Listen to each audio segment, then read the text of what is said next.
are here to wake up. Wake up. Wake up together. Wake up. Wake up. Wake up. Wake up.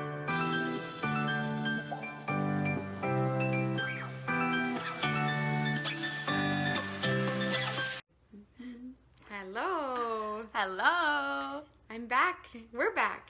And who are you again? Are we the same person? I'm Victoria. And I'm Cassie. Well, today is just going to be such a juicy share. We're going to give 4 possible ways to tell that you may be an empath. And then we're going to share, as you said, some of our personal journeys with discovering that we're an empath. What does that even mean and how it's shown up in our lives? And then we're going to give 3 really juicy takeaways as to how you can thrive as an empath and how you can actually use this as a positive and as a benefit in your life. Yeah, absolutely. Yeah, it's quite the thing. And I really feel that to some degree we actually all are empaths. And what an empath it means that we're feeling beings, we feel deeply. And so I do feel that all of us at some degree are able to feel. There's just some of us that have that more turned on than others. And so with that, 4 of the ways that the possible ways that you can tell, and these are just 4 that we've come up with today. I'm sure there's more of them, but 4 of them in this moment are, if you've ever experienced, one of them being, have you ever experienced social anxiety? And so often that can come from just feeling so much, and when you're in a social situation, because you're feeling everybody's feelings in the room, it can be quite overwhelming. And so that overwhelming feeling can lead to feeling anxiety in your body. So that's one of the signs. Yeah, it's a big one, and I know that a lot of people experience social anxiety and may not be sure why, and so this could be a sign that you're an empath. And number 2 is a big one. It is the desire to make everyone happy. So all the people pleasers out there, we may think of people pleasing as being separate from being an empath, but really they coexist pretty tightly together, because when we're feeling how other people are feeling, it makes it so we want to hold on really tight to everyone else feeling good. We want to make sure that we're doing our part to make everyone else around us feel happy and content and peaceful, whatever it is. And so we mold ourselves in different situations to try to please and to try to make sure everyone in the room is feeling okay. Yeah, exactly. Like to keep the peace. And really that comes from, because we feel the feelings so deeply, it's overwhelming to feel when other people are uncomfortable. And so that, that drive to want everybody to feel okay is because it's so challenging sometimes to feel the discomfort of people. And so that's where that comes from. Yeah. A sneaky little one. Yeah. It is a really sneaky one, and just putting the pieces together of realizing that, wow, okay, this is me not wanting you to feel discomfort. But why don't I want you to feel discomfort? It's because I'm taking it on and I'm feeling it myself. And so that's a really big sign that you may be an empath. Yes. Yeah, and then number 3 is, this has always been a really big one for me and quite funny when I was young, is a sensitivity to TV or movies. I don't know about you guys or any feelers out there, but I took everything literally in movies, and I still do. I'm such a deep feeler that everything that happens in a movie impacts me really deeply. And I remember watching MacGyver when I was young with my family, and my parents just getting a real good kick out of me and my responses and reactions to the movie, because I'd be like under the couch, like hiding from all of it. And so I really didn't watch a lot of TV, which is a blessing in a sense, for a lot of my life, because it was just too much. So if you've had that sense of feeling so much when you watch TV or movies, that's a good sign that it's because you're picking up on all the feelings. Yeah, that's number 3. And number 4, the sign that possibly you are an empath, is having this feeling of, have I done something wrong? And kind of having this internal dialogue of wondering if someone has a bad reaction to you, or they're just in a mood completely separate from you, you internalize it and you're like, what did I do? Did I do something? Is this because of me? And it's a very common thing for empaths to experience. Yeah, it's another piece of micromanaging the feelings of another person, right? and feeling responsible for it, because empaths, really, we take responsibility for other people's feelings. Yeah, it's a big one. Mm-hmm. We'll dive into it a little bit more when we share our own stories. Yeah, and we say empaths, but the beautiful thing and that we're going to share in this video is that we can be empaths and we can still be those feeling beings with boundaries that help us manage our own energy and be in our own space and not take on things of other people, and still be able to hold space for people and to like be a kind ear to listen to someone and to interact with people still, but to be in our own body and in our own world of emotion. Yeah, exactly. And that's when it becomes a gift, you know, and instead of being a burden, it becomes a gift. So, well, the next thing we wanted to do is to share our personal stories, our personal journeys with coming into the understanding and awareness of what an empath is, and being one ourselves, and how to manage it, so that it can become a gift rather than a burden. Yeah, I love to hear your journey through like childhood to now about being an empath. Okay, thank you. So as I shared before, when I was young, watching movies was one of the biggest signs I was not a huge fan. It was just so overwhelming to feel all the feelings. But what I took on as a child, didn't realize I was doing it, but I was so sensitive in my family, and there were 6 of us, so a lot of us, a lot of energy, right? A lot of things going on with everybody, and I could feel everybody deeply, and I didn't know this was different to anyone else. So there I was feeling, and you know, there was a lot of things that happened in my family, like all families, lots of emotion, and especially with 4 kids. And so what I ended up doing was taking on the feelings of my siblings, taking on the feelings of my parents, because I wanted to make it all okay, like you were describing earlier. It was so overwhelming to feel such huge emotions in the house, and so I found myself always putting myself into positions of trying to make peace with everybody, or trying to be the peacekeeper, the one who made everything okay. And then I really took it on as a role in my life, and just recently started to unpack it as almost like this hero role, or the savior. I was going to save people from their feelings, and now I'm starting to see that it was because I was too afraid really to feel all those feelings myself. And it kind of led to, more recently, a bit of a separation with my siblings, and starting to really understand why that has happened, because I was always trying to make sure they were okay and take on their feelings. And whenever we had family dinners and stuff, I would be feeling so much at the family dinners, because everybody's got lots going on, right? Lots of emotions going on. And so I would be really uncomfortable at family dinners, and then kind of target the person who was feeling the most. I'd be upset with that, but I would be feeling all of their feelings. And so I would kind of take it on myself. And then because of that, I would sort of lash out and maybe have resentment towards that particular sibling of mine. And so it really started to grow a lot of resentment and discomfort for me, and I wanted to blame it on her. And now looking back and having had this time to separate from all of them, actually, I've been separated for a few months over this whole COVID ordeal, and had a lot of time to reflect on why that is. And what I'm starting to see is that it's actually a gift that we are separate, because I was always trying to make everything okay for everybody, which then didn't allow them to process their own feelings. And so what I would do is take on their feelings and process it through my own body, and then that doesn't give them the chance to do it themselves. And so it kind of caught us into this codependent loop. And I didn't know consciously what was happening, but unconsciously I was taking on their feelings. And so more recently, as I released that from my own field, I was like, I don't need to do that anymore. And in fact, something that we're going to share, and maybe this is just a good time to share it now, is that when we take on another person's feelings, we're actually we're robbing them of their own growth.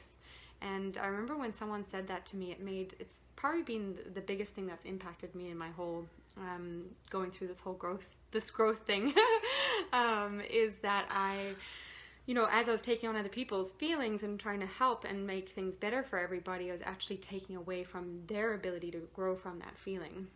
Because I think you guys can probably resonate with this. When we go through a challenge in our lives and we overcome it ourselves, it helps us to grow, and it's empowering because we get ourselves through the challenge. And so as an empath, we don't know this. Sometimes we take someone else's feeling and then we take that away. We take that growth opportunity away from them. And because they haven't grown from it, they actually have to create another situation in their life to bring that same feeling up to have to work through. So we even slow their growth down. And when I heard that, I was like, oh, oops. Okay, I don't have to do that anymore. And so I released myself from that, and really coming into having good boundaries with being an empath, and instead of needing to take other people's feelings on and to make me more comfortable, I can now allow people to feel what they need to feel, and like you said, hold space, and then just have deep compassion, because we're all going through it, right? We're all going through these big feelings, and yeah. I love your journey with this, and we're on quite similar journeys, especially with what you just shared, which is this idea of when we take on things for other people, when we take on their emotions, when we take on their problems, we're robbing them of the opportunity for growth. And that then something in their life will have to happen again to recreate that situation or bring up that emotion for them to work through it. And I'm the same as you. When I heard that, I was like, who, me? Like me robbing someone of their growth? But I'm just trying to help, and I'm just trying to keep the peace and make everybody happy. That can't possibly be true. But it is true.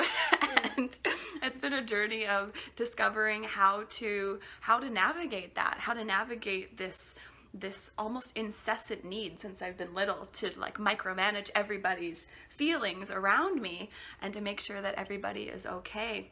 And I remember very distinctly, actually, one time when I was, I don't know what age I was, like 10 or under, and we had gone to town and came back from town, and my mom had a coffee. She had a Tim Hortons coffee, and she just loved her coffee. Like, it just made her so happy. And as we were walking up the stairs to go into the house, the coffee somehow spilled and just spilled out all over the steps. And instantly I burst into tears, and it was incredibly overwhelming for me. And I kind of remember at the time even feeling like I'm so overwhelmed with a sadness or a grief, like what is going on? And then as I looked back into that more and more, and with all of these discoveries, it's like, if I take on this grief, then she won't have to take it on. And what I was doing is I was actually taking it on at a disproportionate rate. Like I was engulfed with this sadness, all in an attempt to shield someone else from feeling maybe a little bit of disappointment, maybe a little bit of sadness.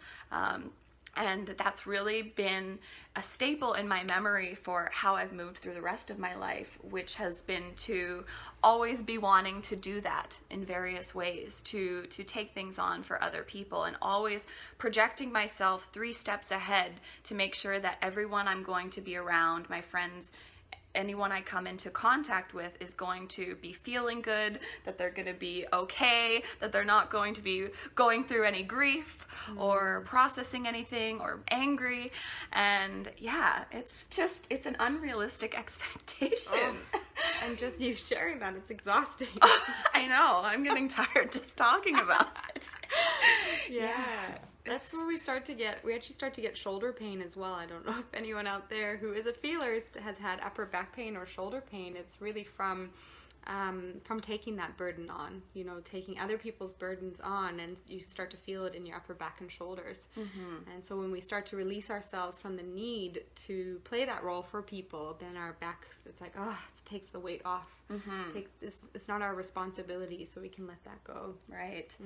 And it's a process of becoming more and more aware in each moment, each day, of how we're doing this. If you are an empath, how you are trying to micromanage all of these pieces of your life. I had a really clear example happen just yesterday where, it's just amazing that we go for so long without awareness of something, and then it just pops up and it's clear as day.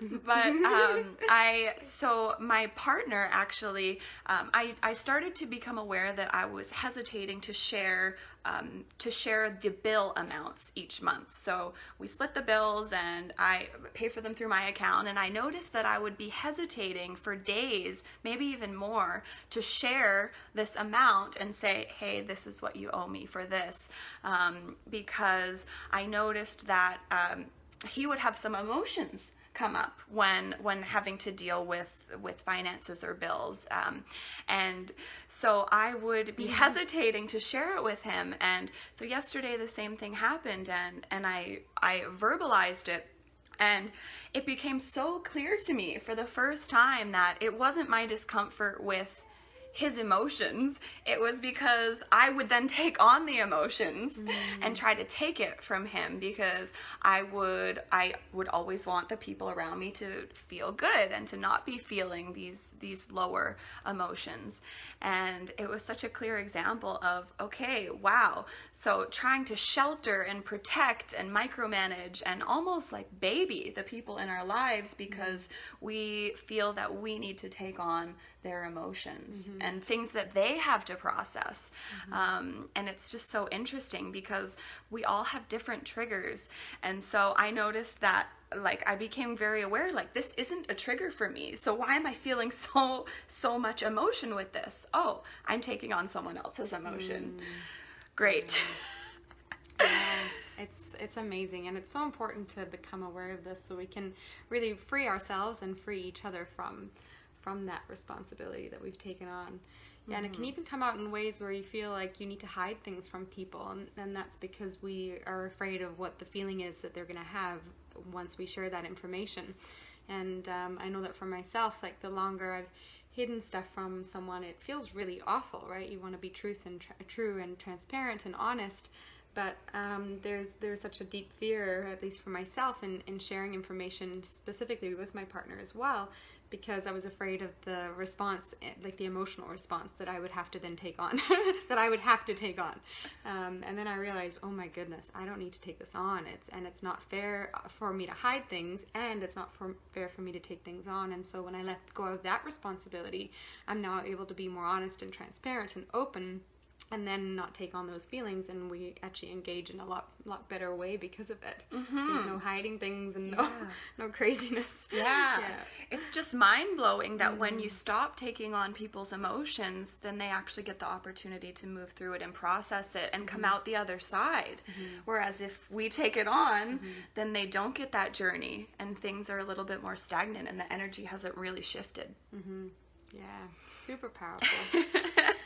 Thank you for sharing that. Oh, love your wisdom that comes through. Yeah. And what do we do about this? Yeah, so that's our journey with it. And I think one of the biggest things that we've spoken is if we trust ourselves to be able to move through emotion and to process and transmute emotion through our own bodies, then why wouldn't we trust another person? Right? We're all amazing, beautiful beings that have this ability to process emotion through our bodies, and we're built to do it. And I think because of this whole thing of wanting to take it from others and all that, it's become quite confusing. And so when we step back into trusting ourselves to be able to move emotion, then we can trust other people that they can move their emotion. And I think that's really huge. You know, allow each other to be in our own processes, allow each other to be sovereign beings, strong in our own journeys, and remember that each one of us is getting challenges specifically to help us to grow. Right? And you're just as capable of moving through something as I am. And when I allow you that, I don't take your stuff on, and I allow you to go through your processes, you become strong, right? And I become strong. So I think that's a big takeaway, is allowing other people their own journey. Yeah. Definitely. Yeah. Yeah. And that so beautifully ties in with our first takeaway, our first way to thrive as an empath is the recognition and the awareness that when we do take on this stuff for other people, we're robbing them of their growth. And I know for you and for me, that just hits. Like, it's just like a dagger. It's like, okay, this is serious now. Exactly, because we've always wanted to help people, and then when you hear that you're not helping them by taking it on, it's like, oh, oops. So damn. Sorry everyone out there who have done that too. Yeah. And then we've done this process before, but we're going to do it again because it's so powerful for people who have their feelers everywhere else, but in their own bodies, is to take your own energy back. And I really like to have a vision of this is if we had tentacles, like let's say you have many tentacles of energy that are out in other people's fields and other people's business. And so what we do during this process is you call your own energy back into your field. So you bring your tentacles back into your body. And then what that does is it brings your energy back into your own field, so you're not mucking about in anyone else's fields. And it's really empowering because now your energy is all back in you and it's not everywhere else, which sometimes can make you feel scattered or confused or sort of chaotic. So this is a really good way to bring yourself back into and then as you bring your own energy back, you say a little, it's called ho'oponopono, when you say sorry to yourself and you forgive yourself for having your energy everywhere. So Yeah. Want to go through it? Yeah, Okay. definitely. So for this process, you can do it anywhere at any time. And it's just a little internal process to call your energy back. And so maybe closing your eyes and taking a breath. And then saying to yourself, I, and then your full name, call my energy back into my body now. And then as I breathe in, I imagine that my breath is drawing that energy back from all the people and all the situations that are none of my business. Breathing the energy back into your body.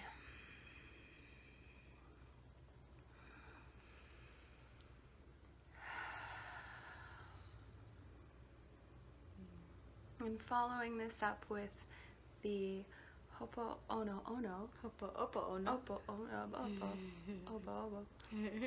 This is where we can really come into, it's a really beautiful, almost like a prayer with yourself.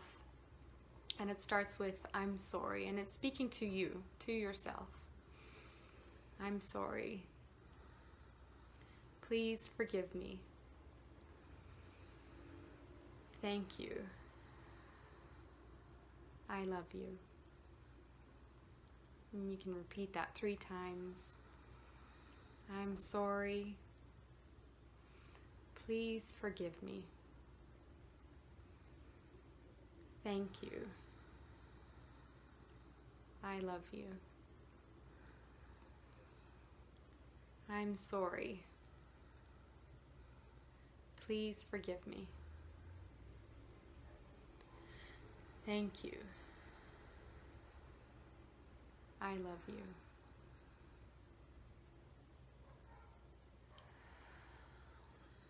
And you can finish off with taking 3 deep breaths.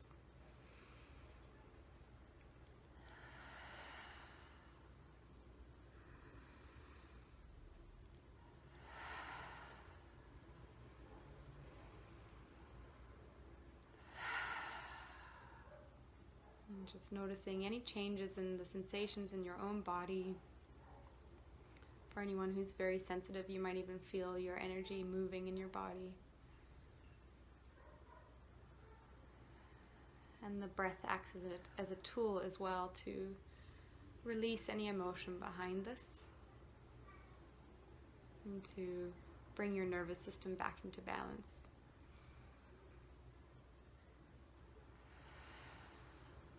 Beautiful. You can gently flicker your eyes open.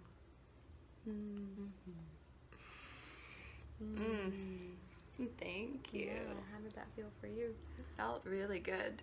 It's like a wave of relief. Yeah. It's like a big sigh for my energy. Yeah, because when your energy's all out there, it's like we feel scattered because we're all over the place. And so when we call it back into our bodies, it's like, for myself, I feel so grounded. You know, I feel like I'm here. And my heart, I feel like my heart opens up too. And especially bringing in that ho'oponopono to say sorry to yourself for it. It just is like, oh, what a gift, you know? Yeah. And you can do this, like you said, anywhere, in your car, wherever you are. And it's really good to practice it like at least once a day. to start to call your energy back. And then what happens is once you practice it many times, it starts to become automatic, where your energy just comes back into your own field, and you'll just find that you're much more in your own body than you have ever been. And so it's really worth trying it out every day. It's a beautiful practice to learn how to call all your energy back into your own body, so that we can be beautiful empaths and feel each other, so that we can be compassionate towards one another, but not in each other's business trying to change one another. Yeah, it's a beautiful process. And the third takeaway, the third way to thrive as an empath is to really become more conscious and aware of your energy and your energy field, and how your energy is moving through your body. And we are both bioenergy healing practitioners, and we work directly with this with clients and with ourselves to really move emotion that we have stored in our own bodies.